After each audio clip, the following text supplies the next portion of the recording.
Okay, let me know when you guys are back, and then we'll start it.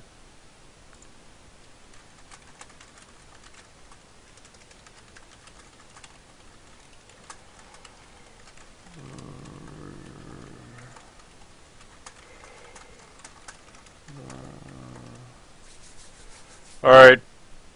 Let's see. Wait for a couple people to get back in here, and then we're going to go ahead and resume.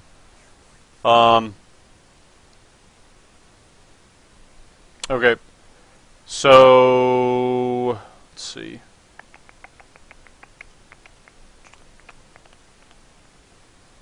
Yeah, I don't know why the XSplit does that a lot. I'm not sure. It really just seems like I've got quite a few issues going on with streaming because my XSplit doesn't stop streaming, but the stream just cuts out. If somebody from Twitch would help me out, I would appreciate it. I don't really know who I need to talk to. I've put in, I've sent them messages on their Twitter with problems that I've been having with the stream, which is some people say it drops for them, some people doesn't. I don't really know how to change it because I'm not really doing anything different. So, yeah, sorry about that. It'll all be uploaded on YouTube and whatnot. Hopefully we can get the problem fixed so you guys don't have to deal with it. Either way it goes, let's get back to it right here. This is what I was showing you guys about regenerative bloods and things of that nature, or just anything in general, how much damage you can get off spell weaving, okay? And, you can hover over it and look, and the amount of spell weaving that he gained just through dots is over 8, it's 8.5 mil basically through spell weaving and things like that. So it's just, it shows how important spell weaving is, but you don't want to have people that are just padding when other shit needs to be dying, okay? What we're going to look at real quick about him is just how the Impale works. So we're going to go to buffs gained, we're going to click Impale, and we're going to look at every time that he got Impale, right? So for every one of these Impales, we're going to make sure that he had the correct buffs active. So we're going to start with making sure his Icebound was up. It looks like it was up for 2 of the 4. Outside of those, it looks like he had 3 pain subs. So he's getting pain subs in between the Icebounds, which I'm guessing is because he's tanking the first one on every one of these platforms, or the second. He's tanking the same one on every one of them. Something you could change with that is, the first one he doesn't really need it because he has a dream. So yeah, let's look at dream. So yeah, he has a dream on the first one, and then use it again here. Probably when a parasite is exploding. Let's see. We're also going to look at his Hand of Sacs, his rallying. You just basically want to go through here and look at all of the buffs. We're going to look at his Dancing Rune Weapon, Vamp Blood, and Bone Shield. Okay. So key here is, like I said, in any tank you can make this, make a case for this based on just looking at one tank and making, drawing correlations between the two. So your Bone Shield, if you're a DK, your Bone Shield. If you're a Druid, that's your Bark Skin. If you're a Pally, that's your Div Pride. Basically, your 1 minute, 20% cooldown. On a Warrior, that's the only time that it gets a little iffy. Your shield wall's up for everyone on a Warrior, and you need to have like a Pally Sac or a Pain Sup or something like that tied in with your shield wall, as well as your Last Stand or another Warrior's Rallying Cry. I mean, you need a lot of external help on a Warrior, basically is what it comes down to. I know if you're double Warrior tanking it, you can swap Safeguards, and that's 30% per person, or an extra 30% on top of the other stuff. But anyways, you're looking at all the Impales. You see the first one, he's got his Dream active, as well as a Pain Sub. Pain Sub's not really needed. I guess they don't need it on the second platform, so why not? Might as well use it. He's also got a Hand of Sac, so he probably doesn't take any damage at all here. Second one, he's using his IBF as well as his bone shield, which is good. And remember, you cannot block the impale, so that's why block tanks suffer, pretty hard on this fight, and why they need a lot of external help. All right, so you cannot block the impale. That's something to keep in mind. These things, just like I said, 70% cooldowns and things like that. Here was the cooldown chart. I'm gonna go ahead and throw this in. I'm gonna throw this on my Twitter. If you guys don't have Twitter, you can just follow me on the Twitter if you want to catch a quick, look at the cooldown chart. Take this, modify it for your guild's needs and whatnot. My Twitter's listed on CD chart for Heroic Madness. Okay, so yeah, if you guys aren't following me on Twitter, make sure to do that. I throw a lot of good info and things like that out. It's just the links at the bottom of the page and pretty much all over the place. It's just twitter.com/RiggnaroSBL. So, I mean, all in all, we went through a lot of things. Like I said, this thing's got 15,000 hits. I'll also throw this on my Twitter as well, the guide for people to look at.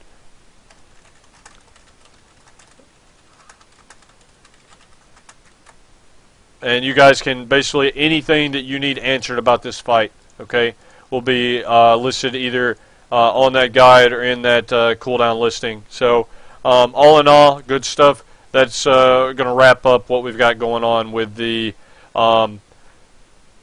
Heroic Madness walkthrough. And if anybody has any questions, we're going to go ahead. I'll take questions for about 5 minutes or so.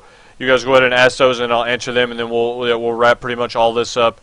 And we've got some raids and stuff going on tonight, and then I'll go over the game plan for the rest of the week. So you guys feel free to go ahead and ask any questions that you have, and I'll answer those for the next few minutes.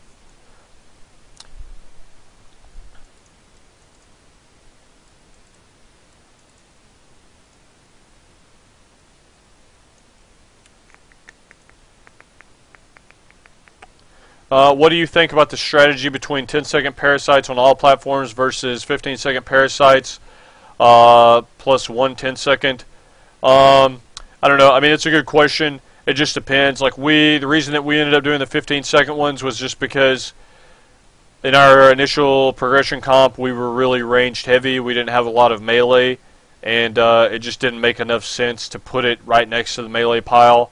It was just, we had range that were able to kill them, so we just put it inside the bubble and had the range switch. If you're more melee heavy, the 10-second strat is a lot more viable than the 15-second strat. At this point, it probably doesn't make a huge difference, but yeah, I mean, it's just guild preference. Let's see.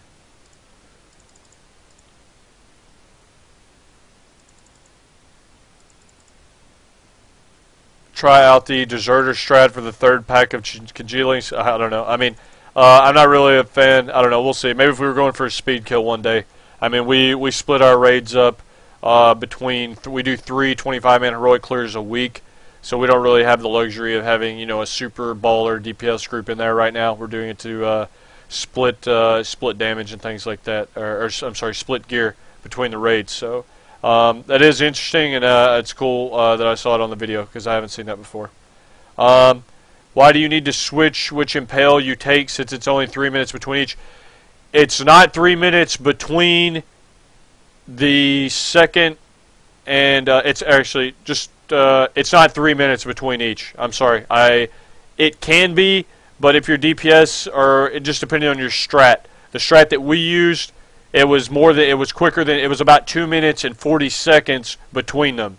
All right, and we bumped that up, and instead of waiting 3 minutes, we just decided to switch tanks per platform. That way 3 minute cities would be up. So yeah, it's you have to switch tanks if you're doing it in shorter than 3 minutes, and we were doing it in shorter than 3 minutes on the way that we ended up killing it. So it's a good question.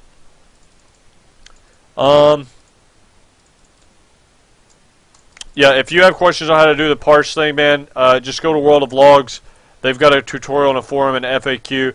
I mean, ultimately, all you need to do is type /combat log, and it saves it to your computer in a text file, and then you just go to upload that and select the combat log, and it does the rest for you, okay? Do you get 2 impales per platform? Yes, you get 2 impales per platform, sometimes 3 on the last. How do we handle the large ads in Phase 4? I went over that in the interview. It's just you put one tank on each one, and we use them to add spell weaving to the congealings and things like that. So, I mean, we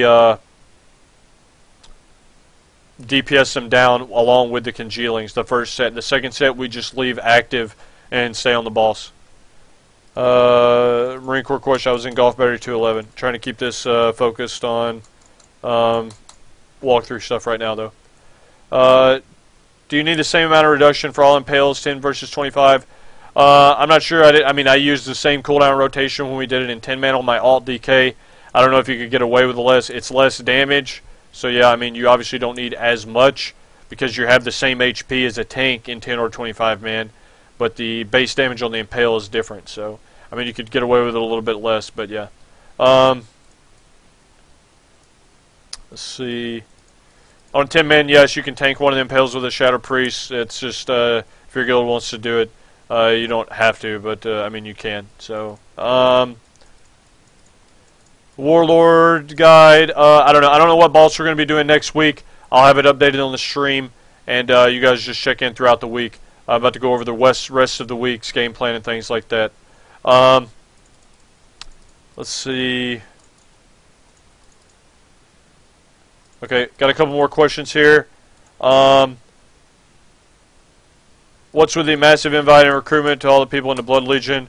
We were just trying to finish off the fishing achievement and just having people help fish for the guild achievement and things like that.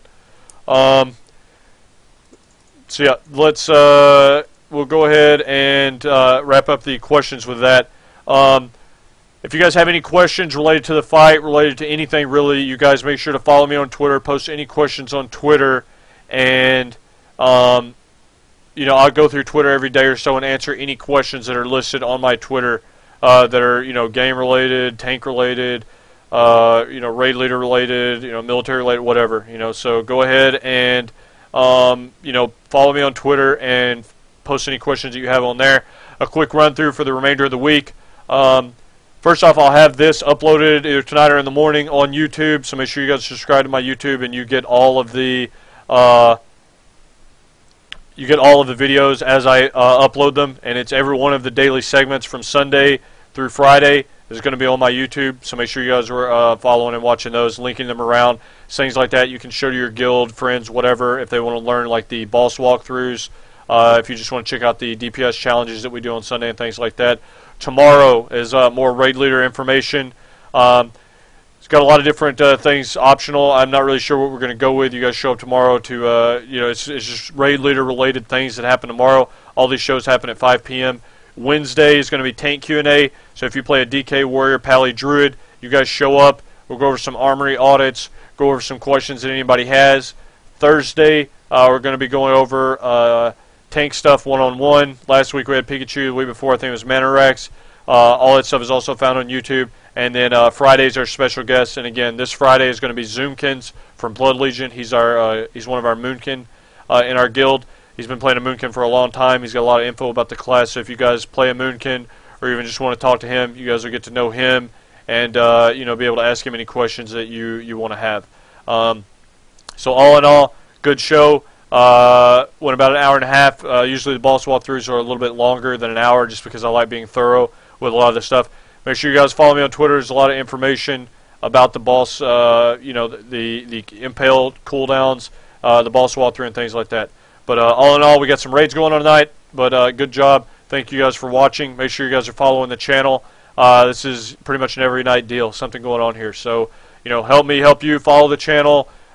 Subscribe on YouTube, Facebook, Twitter, all that stuff. And then also you got the chip in button if you guys just want to donate any money and whatnot. Trying to get a better computer, get some 1080p action going for you guys in the stream. We got raids starting in less than half an hour at this point, so make sure you guys stick around for those. The raids will be live streamed constantly here. Raids going on pretty much every night, Sunday through Friday. Saturday's our off night. We usually do some random stuff at that point. But yeah, so good stuff. Thanks for watching, and I'll just be chilling a bit before the raid. And we'll conclude the wrap up here. You can find the whole thing on YouTube. All right, thanks.